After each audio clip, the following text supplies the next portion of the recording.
November 27th, 2020, Dr. Steve Turley on YouTube, starting at 8 minutes, 22 seconds.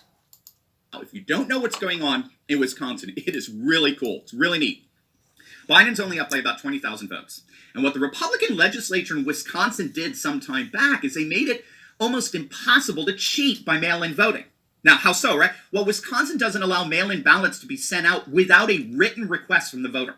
The voter has to submit a written request by Wisconsin law in order to receive a mail-in ballot. Now, if a mail-in ballot is cast, but there's no record of a written request, then the ballot by law is tossed out.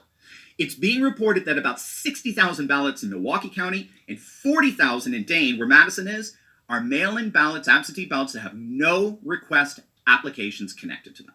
So this means that they're ready to toss out 100,000 ballots from Wisconsin, which hands the state to Trump by 80,000. Now, here's the key. The Trump team is challenging actually hundreds of thousands of ballots. And the local media is out there saying, we may not be done by the time the electors need to get appointed. The Trump team is contesting every single ballot, and they can't finish the count because the Trump team wants application verification for every single mail-in ballot.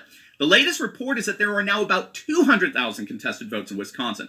If they do in fact wrap up on Sunday, and if those ballots are indeed thrown out, when they are thrown out, Trump will win Wisconsin by 180,000 votes. And if Wisconsin flips, gang, it's over. They're all going to flip.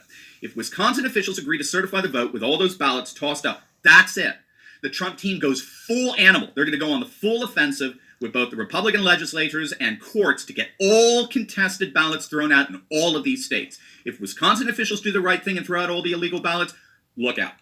This whole fraudulent charade begins to collapse. It implodes. I think Steve Bannon is absolutely right on this. If one state falls, they all fall. If we have a state that flips like Wisconsin, the Trump team goes full Kraken on Pennsylvania, Michigan, Georgia, Arizona, Nevada. If one state falls, they all fall. And that is when things are really going to explode.